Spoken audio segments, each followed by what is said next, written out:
तो एक बार फिर से आप सभी का बहुत बहुत स्वागत है आपके अपने YouTube चैनल मास्टर क्लासेस भाई अनिल सर में। हम भारतीय संविधान सभा के बारे में बात कर रहे थे। हमने ये देखा था कि किस तरह से कैबिनेट प्लान के अनुसार संविधान सभा में सीटें तय हुई और प्रांतों को कितनी मिली, देशी रियासतों को कितनी मिली, और प्रांतों से जो चुनाव का तरीका अपनाया था वो हमने ये भी देखा था। चुनावी जो मेथड था वो समानुपातिक प्रतिनिधित्व की एकल संक्रमणीय मत प्रणाली, उसको कई जगह पर एकल संक्रमणीय मत प्रणाली की जगह वो एकल हस्तांतरणीय मत प्रणाली का भी यूज कर सकता है। ये मैंने आपको क्लियर करा दिया था। आप इन शब्दों से आपको नहीं टेंशन लेनी है। दोनों में से कोई भी शब्द काम मिले आपको टिक करना है, यस करना है।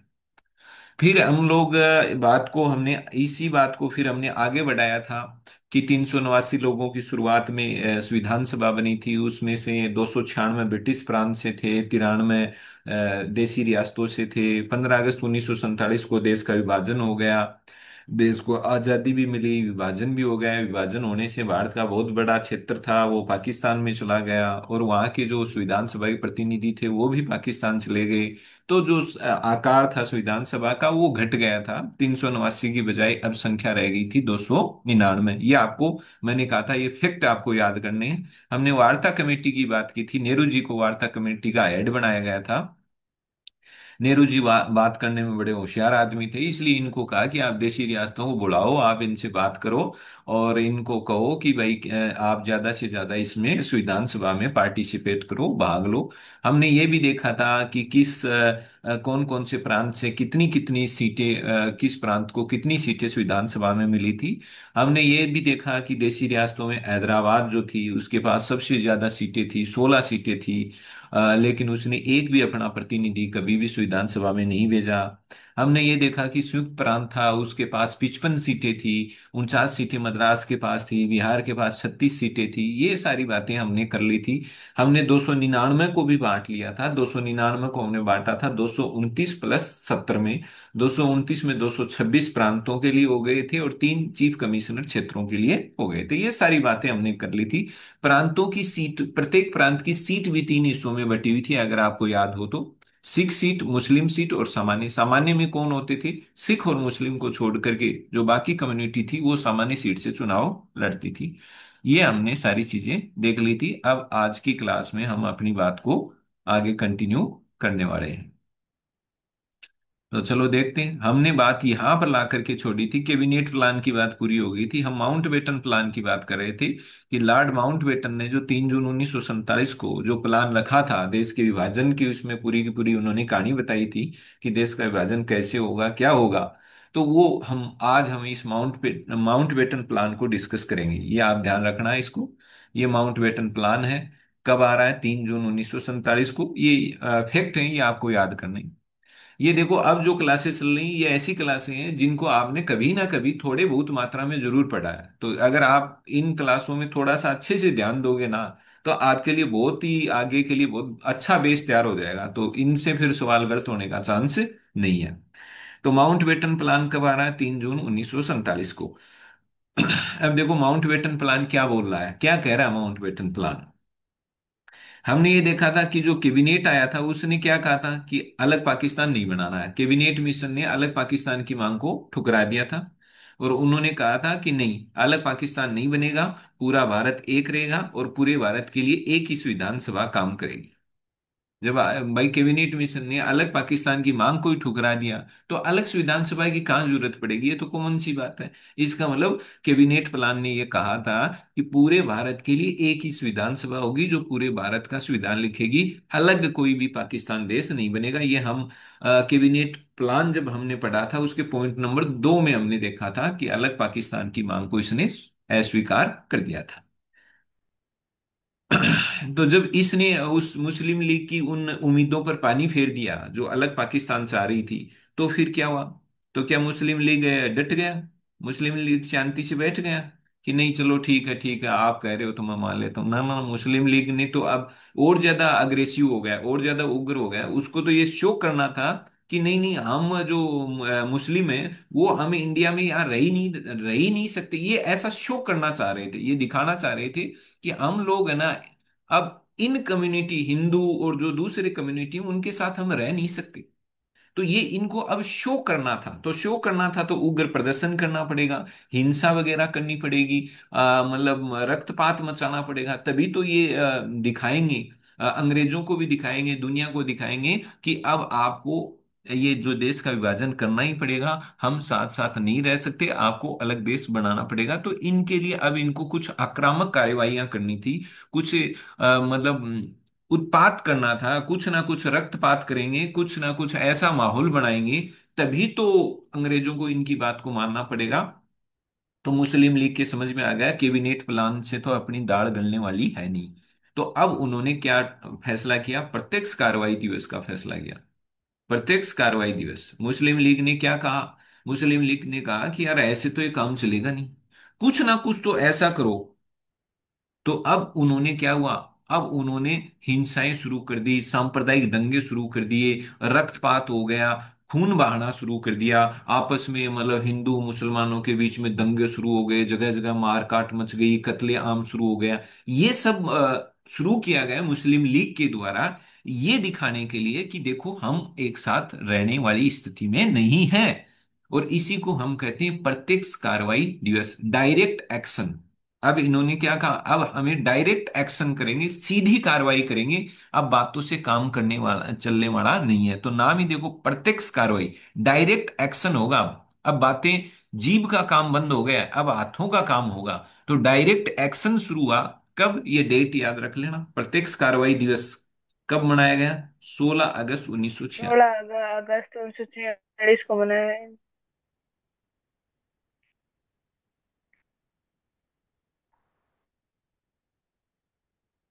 16 अगस्त 1946 को प्रत्यक्ष कार्रवाई दिवस मनाएगी, कौन मना रहा है ध्यान रखना है। प्रत्यक्ष कार्रवाई दिवस मुस्लिम लीग की तरफ से मनाया गया है, कब, 16 अगस्त 1946 को। क्यों मनाया जा रहा है, ये शो करने के लिए, ये दिखाने के लिए कि हम एक साथ नहीं रह सकते, हमारी एक साथ नहीं बनती है। और इसलिए अब इन्होंने इस दिन, इस ये जो दिवस था ना 16 अगस्त, इस दिन उन्होंने खूब रक्तपात मचाया, खूब मतलब दंगे फसाद करवाए, लड़ाई झगड़े करवाए, खूब हिंसा हुई इस दिन, ये जिसमें हजारों की संख्या में लोग मरे। तो ये दिखाने के लिए कि भाई अब मामला हमारे एक साथ रहने लायक स्थितियां नहीं है।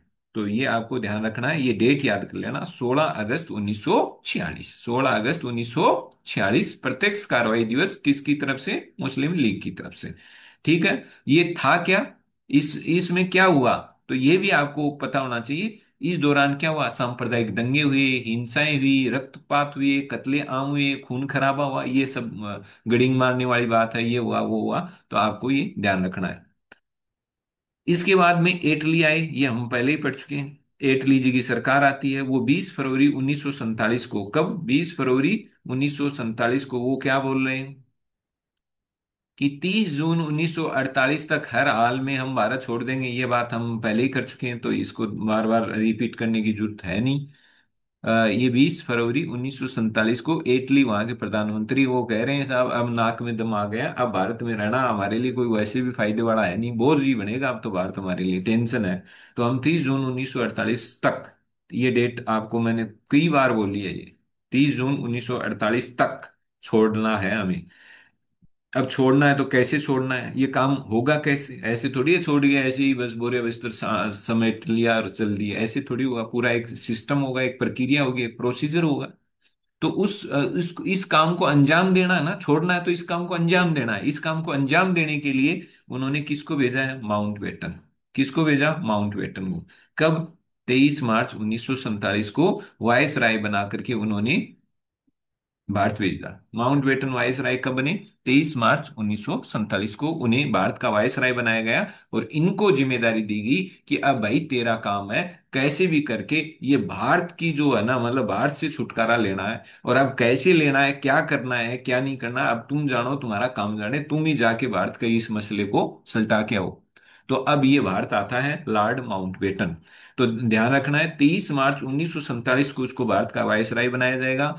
फिर ये भारत आएगा, और भारत आने के बाद में ये फिर बात बात कर करा के, ये देखो कहानी कब की है, 23 मार्च। और 23 मार्च के बाद में 23 अप्रैल, 23 मई, और फिर जून, करीबन करीबन 2.5 महीना। 2.5 महीने बाद में तो ये पूरा डिस्कस करने के बाद में अपनी पूरी की पूरी उसके दिमाग में जो भी था ना वो उसने बता दिया। पूरा इसने प्लान बता दिया कि देखो अब एक ही इलाज है, भारत का विभाजन होगा। तो पूरा का पूरा ये 3 जून 1947 को, 23 मार्च को बना। करीबन 2.5 महीने बाद में इसने पूरी पूरी रूपरेखा, पूरी कहानी बता दी कि ऐसे होगा, अब भारत का आगे का भविष्य ये होगा, इस तरह से काम चलेगा। तो फिर ये माउंटबेटन आया साहब। और माउंटबेटन ने 3 जून 1947 को, इसको हम 3 जून 1947 को इसने भारत के विभाजन की रूपरेखा रख दी। ये अपन ऊपर पढ़ गए हैं, ठीक है। इसे जून प्लान भी कहते हैं, क्योंकि ये जून के महीने में इन्होंने ये प्लान बताया था, तो जून प्लान भी कहते हैं।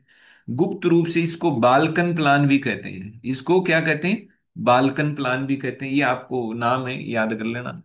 इसको बाल्कन प्लान भी कहते हैं, इसको डिक्की बर्ड प्लान भी कहते हैं। ये इनके कोई बचपन के नाम था, ये इनके निक नेम थे डिक्की। तो उस हिसाब से इनके, इनको ये नाम भी कहते हैं। ये बाल्कन वाला, ये भूगोल से संबंधित है। ये बाल्कन जो टेरिटरी है वो कई फिर छोटे छोटे देशों में बट गई थी। तो उस हिसाब से फिर इसको बाल्कन प्लान क्यों? क्योंकि इस प्लान से क्या होना था, भारत का विभाजन होना था। और इस प्लान में जो कहा गया था ना कि जो रियासत अगर आजाद रहना चाहिए तो आजाद रह सकती है, भारत में जाना चाहिए तो भारत में जा सकती है, पाकिस्तान में जाना चाहिए तो पाकिस्तान में जा सकती है, स्वतंत्र रहना चाहिए तो स्वतंत्र। तो इनके इस प्लान के हिसाब से तो देश के पता नहीं कितने टुकड़े होते। तो इसलिए बाल्कन, क्योंकि बाल्कन एरिया में भी ऐसा ही हुआ था। बाल्कन एरिया बहुत सारे कई देशों में, उसका भी बहुत सारे टुकड़े हुए थे, उसका भी बहुत सारा विभाजन हुआ था। इस कारण से इसको हमने बाल्कन प्लान बोला है। तो आपको याद रखना है, जून प्लान भी बोलते हैं इसको, बाल्कन प्लान भी बोलते हैं। इसके बचपन का नाम था डिक्की, तो इसलिए इसको डिक्की बर्ड प्लान भी कहते हैं। फिर मैंने आगे ये लिख भी दिया था कि कल को मतलब कोई कंफ्यूजन पैदा नहीं हो। गुप्त रूप से इसको क्या कहा जाता था? बाल्कन प्लान, गुप्त रूप से। यानी कि ये इसके छुपा हुआ एजेंडा था। इसका छुपा हुआ एजेंडा तो यही था कि देश के बहुत सारे टुकड़े होंगे, क्योंकि इसमें तो ऐसी खुली छूट थी रियासतों को तो कि आप आओ तो आओ भारत में, पाकिस्तान में जाओ तो जाओ, वरना खुद अपने एक देश के रूप में स्वतंत्र रूप से रहो, आराम करो, आप कोई दिक्कत ही नहीं है। तो ये तो मतलब एक तरह से कई हिस्सों में तोड़ने वाला प्लान हो गया ना। माउंटबेटन की मूल योजना, देखो ये पूरा मैंने लिखा हुआ है, भारत को बाल्कन प्रायद्वीप की तरह अनेक हिस्सों में बांटने की थी। बात समझ में आ रही है? इसलिए हमने इसको बाल्कन प्लान कहा, गुप्त रूप से, छुपा हुआ एजेंडा। खुल्लम खुल्ला तो ये बोलेंगे, जैसे खुल्लम खुल्ला नहीं होते हैं, हाँ ये है और वो है। लेकिन उस खुल्लम खुल्ला के अंदर जो हमारा छुपा हुआ जो एजेंडा था, जो माउंटबेटन का छुपा हुआ एजेंडा था, जिसको बताया नहीं गया, लेकिन मेन मकसद ये था। हालांकि ऊपर लिपापोती अलग होती है, और वही बात है, दिखाने के लिए चीज अलग होती है, अंदर का पर्पज अलग होता है। तो वही था बाल्कन प्लान, इसलिए बोल रहे हैं क्योंकि ये इनका गुप्त प्लान तो यही था, छुपा हुआ एजेंडा यही था कि इस देश के बहुत सारे टुकड़े कराने, जैसे बाल्कन प्रायद्वीप के बहुत सारे टुकड़े हुए थे ऐसे। लेकिन नेहरू ने इसका क्या किया, विरोध किया था कि नहीं नहीं भाई यार, ये जो आपका ना, हाँ, ये जो आपका बाल्कन प्लान है ना, ये बाल्कन प्लान तो मतलब ये तो देश को मतलब टुकड़े टुकड़े कर देगा, देश की एकता अखंडता सब खत्म हो जाएगी, देश तो मतलब बट जाएगा एकदम। तो नेहरू ने इस चीज का विरोध किया था कि माउंटबेटन को कहा ये तुम्हारा बाल्कन प्लान तुम तुम्हारी जेब में रखो, ये तुम्हें हमारे सामने लाने की जरूरत नहीं है। तो फिर नेहरू ने इस बाल्कन प्लान का विरोध कर दिया था। और विरोध कर दिया तो फिर माउंटबेटन को भी अपने कदम पीछे खींचने पड़े। और भारत केवल दो ही हिस्सों में बंटा था। फिर ये जो आपके 3 जून 1947 की जो योजना है ना, ये तो उनकी संशोधित योजना है। इसकी जो मूल योजना थी, इनकी मूल योजना तो बड़ी खतरनाक थी। इसलिए हमने देखो ऊपर एक शब्द आया, गुप्त रूप से। यानी कि इस प्लान को बाहर सार्वजनिक करने से पहले जो माउंटबेटन ने जो सोचा था ना, वो जब नेहरू को पता चला कि यार माउंटबेटन तो बहुत गहरा सोच रहा है, वो तो अपने देश का मतलब गड़बड़ कर देगा, देश को टुकड़े टुकड़ों में बांट देगा। तो नेहरू ने कहा तुम्हारा ये प्लान है ना, तुम शो मत करना, तुम्हारा ये प्लान है ना, बाहर आप आउट मत करो। ये प्लान बेकार है, और उन्होंने इसका विरोध किया। तो फिर माउंटबेटन ने अपना इस प्लान में चेंज किया, और ये जो 3 जून 1947 को जो हमारे सामने प्लान आया था, ये एक संशोधित प्लान था। असली प्लान तो इनका बहुत खतरनाक था, देश को टुकड़ों टुकड़ों में बांटने वाला प्लान था। एकदम बाल्कन प्रायद्वीप की तरह ना, बहुत सारे छोटे छोटे देश बना दो, ताकि आपस में लड़ते घुलते रहेंगे, मरते रहेंगे, क्या मतलब है अपने को तो यहां से निकलना ही है। तो इनका प्लान तो बड़ा खतरनाक था। तो 3 जून 1947 को जो प्लान आया, तो उनमें उन्होंने कहा बस देश को तो केवल दो ही टुकड़ों में बांटेंगे, देश के केवल दो ही हिस्से करेंगे। तो देश केवल दो हिस्सों में बट गया, एक पहले पूरा भारत था, भारत के दो हिस्से कर दिए, वरना तो भारत के कई हिस्से होते। तो भारत को केवल दो हिस्सों में ही करने वाला ये प्लान आया, कि भारत दो हिस्सों में बटेगा, एक भारत नाम से एक देश रहेगा, और एक नया देश बना देंगे, पाकिस्तान। डिक्की इसका उपनाम था, देखो ये सब लिख दिया था कि इसका क्या था, उपनाम था, निकनेम था। इसलिए अनौपचारिक रूप से, ऑफिशियल नहीं, अनौपचारिक अनऑफिशियल रूप से इसको हम क्या कहते हैं, डिक्की बर्ड प्लान। ये डिक्की इसका उपनाम था, जैसे नहीं होते हैं चिंटू मिंटू की तरह, तो वैसे ही इसका नाम था डिक्की। इसलिए उसके नाम पर इसको हम क्या कहते हैं, डिक्की बर्ड। हालांकि ये कोई ऑफिशियल नेम नहीं है, कागज सरकारी कागज में नहीं लिखा हुआ है डिक्की बर्ड था, ये था, बालकन प्लान था। इसको बोला जाता है, तो बोला जाता है, तो कल को कोई प्रसंग भी बन जाए, पता नहीं। तो अब आपके ध्यान हो गए, जून वाले प्लान के 3 नाम हो गए। खुद एक तो जून में आया था, तो जून प्लान, एक बाल्कन प्लान, और एक Dickie Bird plan. Balkan Balkan का मतलब खतरनाक था, कई टुकड़े करने का प्लान था। तो फिर किसने इसका विरोध किया, नेहरू ने इसका विरोध किया। नेहरू के विरोध के बावजूद इनको अपना प्लान चेंज करना पड़ा, और प्लान चेंज करके इन्होंने केवल क्या किया, केवल भारत के दो ही टुकड़े किए, वरना तो ये बहुत सारे टुकड़े कर देते भारत के।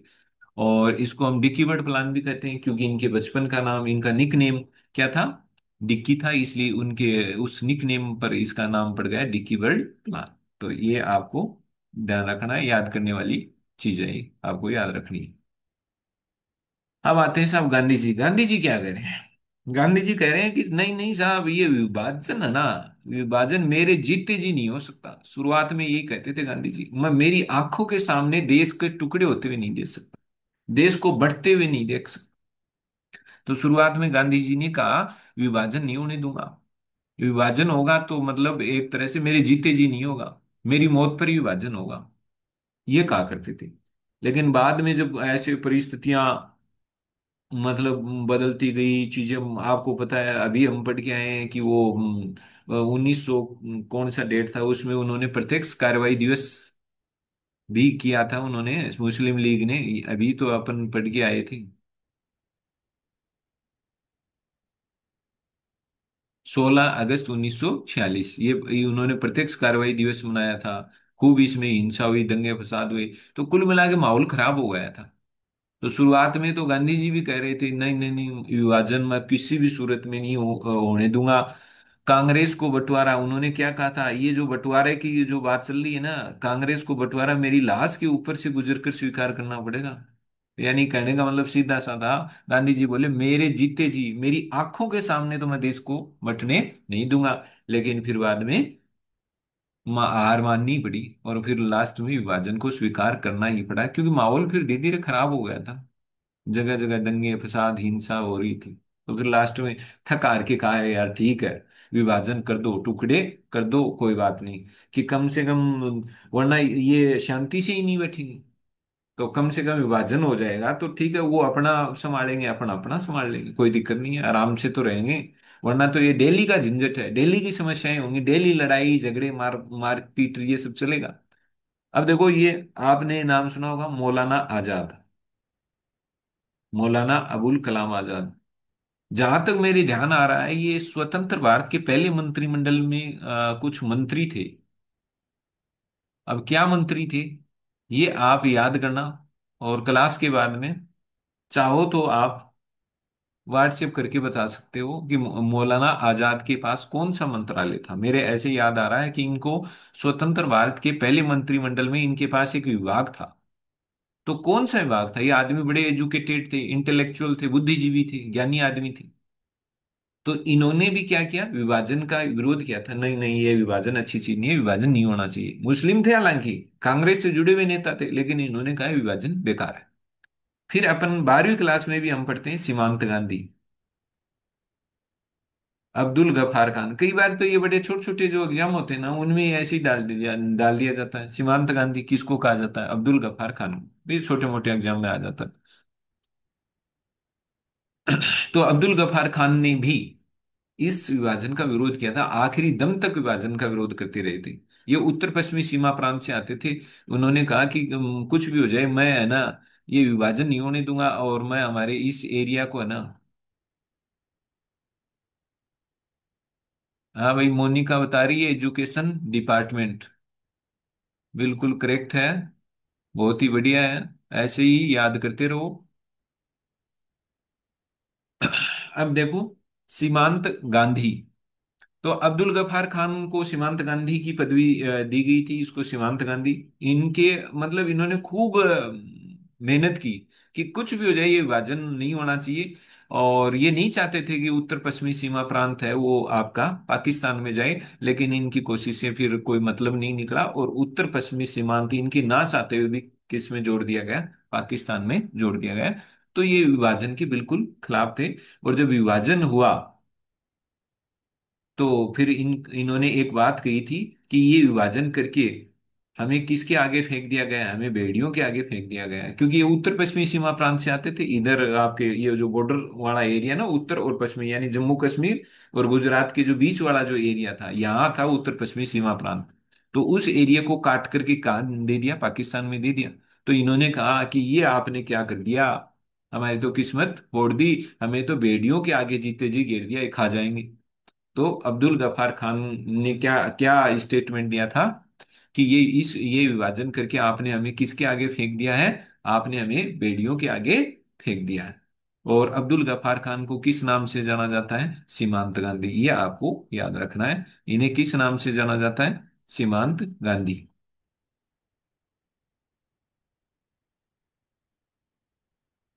अब देखो, भारत स्वतंत्रता अधिनियम।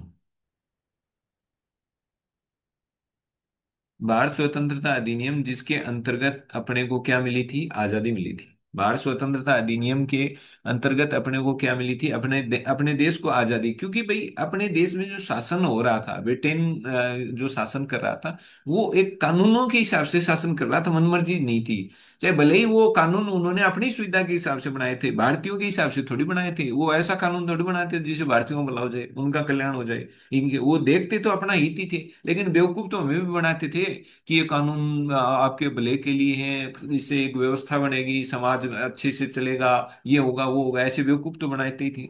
तो जो कानूनों के हिसाब से शासन चल रहा था, तो अब उनको अगर भारत छोड़ के जाना था, भारत को आजादी देनी थी, तो फिर से ब्रिटेन की संसद को कानून बनाना पड़ेगा। और कानून के अंतर्गत कानूनी रूप से ही भारत को आजादी देनी पड़ेगी। तो भारत स्वतंत्रता अधिनियम बनाया गया 1947। और इस अधिनियम ने भारत को क्या दी, आजादी दी। भारत को क्या आजाद इस अधिनियम ने भारत को क्या दी, आजादी दी। इसके बारे ये तो ठीक है, ये लाइन मैंने लिखी थी। 14 और 15 अगस्त 1947 की मध्य रात्रि को, जब अपना देश आजाद हुआ ना, नहीं, भारत स्वतंत्रता अधिनियम ने हमें क्या दी, आजादी दी, हम आजाद हो गए। तो भारत स्वतंत्रता अधिनियम से हमें आजादी मिली।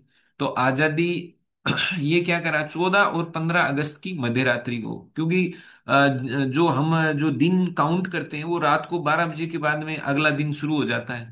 तो जो 15 अगस्त था, तो वो 14 और 15 की रात और 15 का स्टार्टिंग हो रहा था। इसलिए हम क्या करें, 14 और 15 अगस्त की मध्य रात्रि को, यानी रात को 12 जैसे ही बजे, तो 12 बजते ही फिर आगे नेक्स्ट डे शुरू हो गया 15 अगस्त। तो इसलिए 14 और 15 अगस्त की मध्य रात्रि को नेहरू ने एक बहुत ही शानदार सा भाषण दिया था, देश को संबोधित किया था।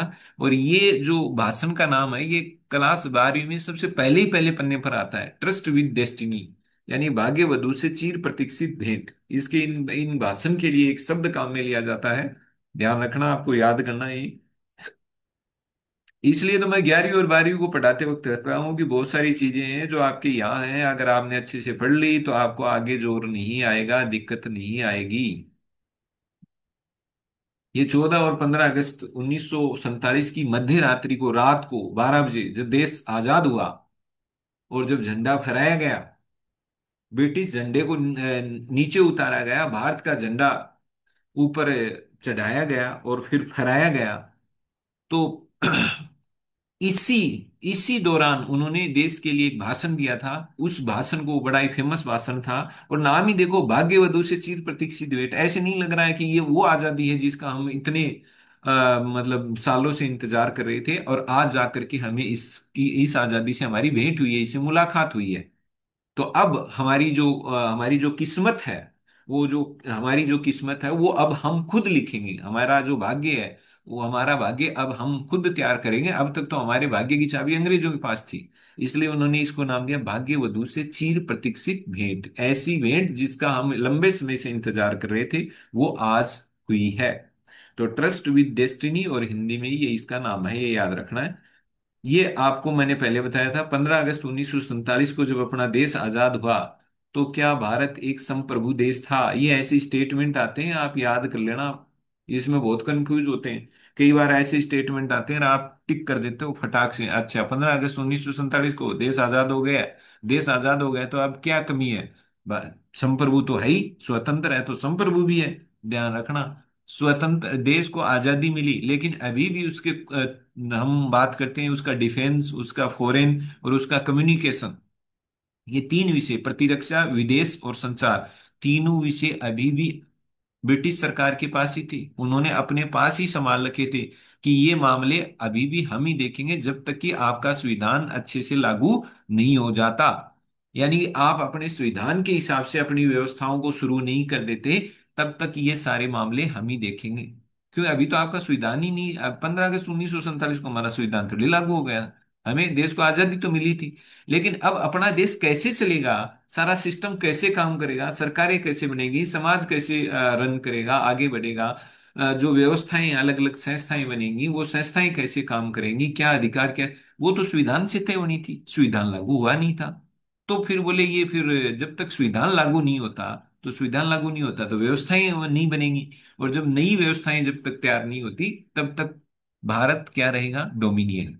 और पाकिस्तान भी बन गया था। जब भारत आजाद हुआ तो उसके साथ में पाकिस्तान भी बना था, तो इन्होंने कहा भारत भी डोमिनियन रहेगा और पाकिस्तान भी डोमिनियन। तो ध्यान रखना है, 15 अगस्त 1947 को दोनों देशों को डोमिनियन स्टेट का दर्जा मिला था, डोमिनियन राज्य का दर्जा मिला था।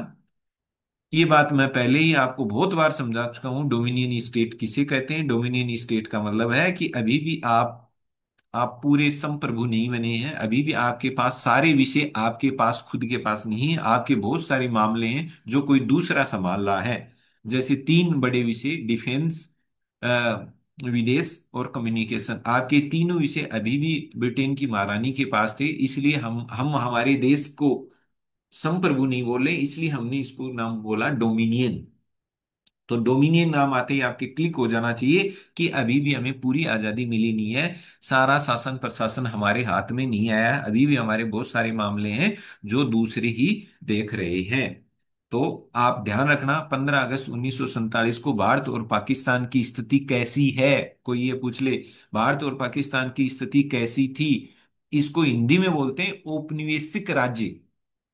तो आपको अगर हिंदी वाला याद नहीं रहे, अब देखना, आप धीरे धीरे जैसे जैसे आप आगे बढ़ोगे ना क्लासों में, तो आपको लगेगा सर हिंदी वाले शब्द बड़े हार्ड है, कुछ इंग्लिश वाले ही ठीक है। तो हिंदी वाला तो घुमा सकता है, इंग्लिश में आपको डोमिनियन ही मिलेगा, डोमिनियन स्टेटस। तो भारत के पास डोमिनियन स्टेट का स्टेटस था, यानी डोमिनियन राज्य का दर्जा था। तो ध्यान रखना, ये आपको याद हो गया होगा। नॉर्मन डी पामर ये शख्सियत है, ये क्या कर रहे हैं सब? नॉर्मन डी पामर साहब क्या करें? इन्होंने इस विधेयक के बारे में बोला कि यार इतना जल्दी जो ये भारत स्वतंत्रता विधेयक था ना, भारत स्वतंत्रता विधेयक जो पारित हुआ, पारित होने के बाद में वो अधिनियम बना। ये हमने देखो क्लास 11 में जब हम पढ़ते हैं कि कोई विधेयक जब संसद के दोनों सदनों से पारित हो जाता है और राष्ट्रपति जी उस पर अपना साइन कर देते हैं, तब वो कानून कहलाता है, तब वो अधिनियम कहलाता है, तब वो एक्ट कहलाता है। तीनों मतलब एक ही है। तो कोई विधेयक कानून कब बनता है? क्या संसद से पास होने पर ही बन जाता है क्या? उत्तर है नहीं। संसद से पास हो गया तो मतलब एक पड़ाव आपने पूरा कर लिया, एक चरण पूरा कर लिया। जब तक राष्ट्रपति का सिग्नेचर नहीं होगा, तब तक वो कानून नहीं कहलाएगा। जैसे ही साइन होते ही उसकी शक्ल बदल गई, उसका नाम बदल गया, कानून हो गया। तो ये क्या कह रहा है, ये बाहर स्वतंत्रता जो विधेयक था ना, जब ब्रिटेन की संसद में रखा गया इसको पास करने के लिए, तो नॉर्मन डी पामर कह रहे हैं, ये एक विद्वान आदमी है, ये विद्वान आदमी क्या कह रहे हैं कि ब्रिटेन के संसदीय इतिहास में अब तक जितने भी कानून बने हैं, कोई भी कानून इतना जल्दी नहीं पारित हुआ, कोई भी विधेयक इतना जल्दी नहीं पारित हुआ जितना कि ये भारत स्वतंत्रता विधेयक। इसका मतलब आप अंदाजा लगा लो इस लाइन से कि उनके लास्ट में इतना नाक में दम आ गया था कि उन्होंने सोच लिया था अब तो बस यहां से निकलो। वरना ये बताओ, भारत स्वतंत्रता विधेयक को वो इतना जल्दी, इतने जल्दबाजी में उसको पास कर देते क्या? वो बहुत ही कम टाइम में उन्होंने उस विधेयक पर चर्चा की, बहस कर ली, और उसको बहुत ही कम टाइम में उसको पास पूस करके काम खत्म कर दिया उन्होंने। तो इतने कम टाइम में, और वो भी देश को, अपने गुलाम देश को आजादी देने वाला विधेयक आप इतना जल्दी पास कर रहे हो, इसका मतलब तो यही निकला ना कि आप तो छुटकारा पाने के चक्कर में थे कि कैसे भी करके अब भारत से छुटकारा ले लिया जाए। तो नॉर्मन डी पामर की ये लाइन आपको ध्यान रखनी है। नॉर्मन डी पामर कहते हैं कि ब्रिटेन के संसदीय इतिहास में आज तक कोई भी इतना जल्दी में, इतना जल्दबाजी में कोई भी विधेयक आज तक ब्रिटेन की संसद ने कभी पास नहीं किया जितना जल्दी उन्होंने इस वाले विधेयक को पास किया था। तो एक याद कर लेना आप, नॉर्मन डी पामर, कहीं भी कोई ऐसी लाइन आ जाए मान लो कि ये बात किसने कही थी कि ये भारत स्वतंत्रता विधेयक अब तक के ब्रिटिश संसद के इतिहास में सबसे जल्दी से पास होने वाला विधेयक था, ये लाइनें किसने कही थी, तो इसमें आपको कोई विद्वान का नाम पूछ ले तो आपको याद होना चाहिए नॉर्मन डी पामर। या कभी आप मान लो कोई सब्जेक्टिव पर्सन है, उसका आंसर देने के लिए आप बैठे हुए हैं, आपको लिखना है ये भारत स्वतंत्रता विधेयक पर, तो ये लाइन को भी आप कोट कर सकते हो, उसके साथ में लिख सकते हो कि देखो लास्ट में अंग्रेजों के इतना मतलब वो परेशान हो गए थे, उनकी इतनी जल्दबाजी थी भारत को छोड़ने की कि उसके बारे में नॉर्मन डी पामर ने ये लाइन कही है, जिससे ये अर्थ निकलता है। तो ऐसे आप ये लाइनें लिखते हो तो आपका जो उत्तर लेखन होता है ना, वो बड़ा ही उत्कृष्ट किस्म का हो जाता है, बहुत बढ़िया होता है, नंबर देने ही पड़ते हैं फिर। तो जो RS IS वगैरह की जो सोच रहे हैं ना, उनके जब उत्तर लेखन में इस तरह की लाइनें बड़ी काम आती हैं, सामने वाले को पता चलता है कि बच्चे ने कितनी गहराई से तैयारी की हुई है। अब देखो आते हैं फैक्ट पर। इंपॉर्टेंट फैक्ट्स किसके बारे में, संविधान निर्माण से संबंधित महत्वपूर्ण फैक्ट क्या है। फैक्ट का मतलब समझते हो, जानकारी, आंकड़े क्या क्या है, सूचनाएं क्या है।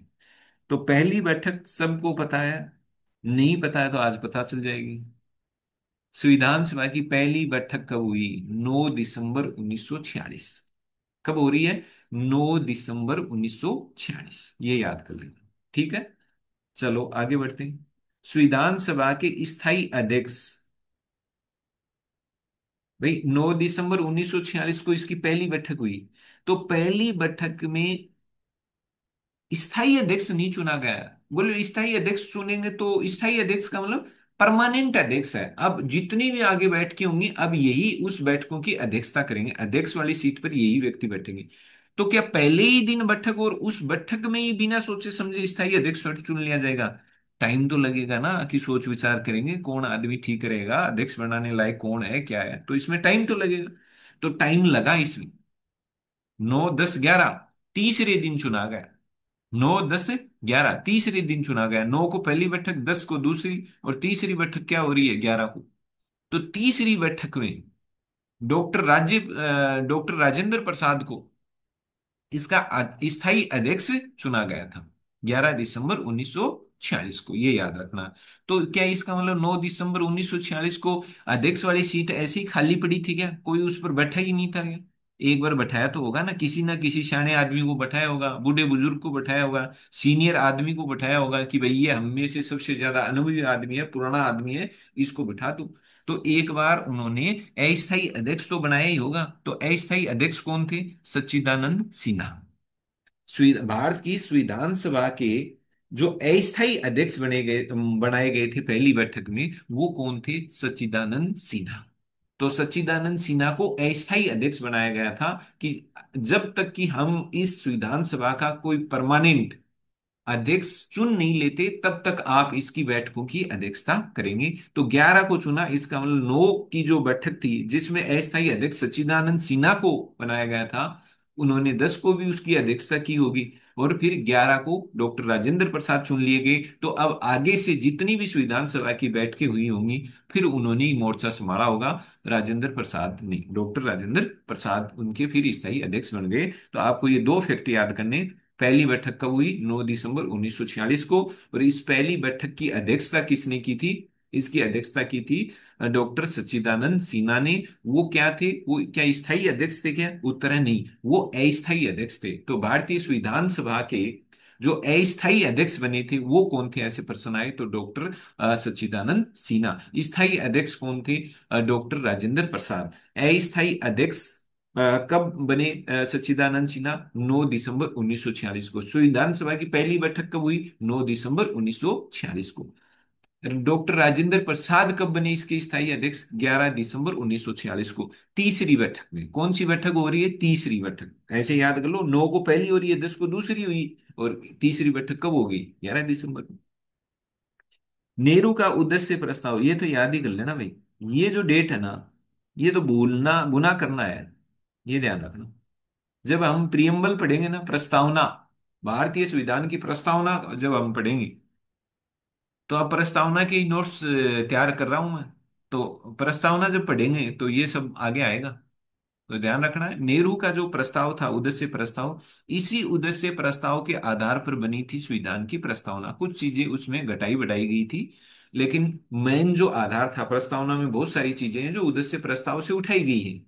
तो उद्देश्य प्रस्ताव पर ही आधारित थी भारतीय संविधान की प्रस्तावना। इसको आपको याद करना है। कब? अब देखो, 9 को पहली बैठक है, 10 को दूसरी बैठक है, 11 को तीसरी बैठक है, 12 को कौन सी हो गई? चौथी बैठक, और 13 को पांचवी बैठक। तो 9, 10, 11, 12, 13, इसका मतलब पांचवी बैठक हुई। संविधान सभा की कौन सी बैठक हो रही है? पांचवी बैठक। पांचवें दिन जो बैठक हुई वो पांचवी बैठक होगी। तो संविधान सभा की पांचवी बैठक में नेहरू जी ने, पंडित नेहरू ने उद्देश्य प्रस्ताव रखा था। तो कब रखा? पांचवी बैठक। मान लो कोई ऐसे घुमा दे आपको, डेट है मान लो 13 दिसंबर 1900, आप रट के गए कि सर नेहरू ने उद्देश्य प्रस्ताव 13 दिसंबर 1946 को रखा था, ठीक है। अब वो वहां ऐसे पूछ ले कि नेहरू ने संविधान सभा में उद्देश्य प्रस्ताव कौन सी बैठक में रखा था? पहली, दूसरी, तीसरी, चौथी, पांचवी, या ऐसे दे देगा दूसरी, तीसरी, चौथी, पांचवी। आगे की क्लास अब अगले वीडियो में होगी, लेकिन आपके लिए एक ज़रूरी सूचना है। इन क्लासेज की पीडीएफ फाइल प्राप्त करने के लिए आप हमारे व्हाट्सएप कम्युनिटी ग्रुप से जुड़ सकते हैं।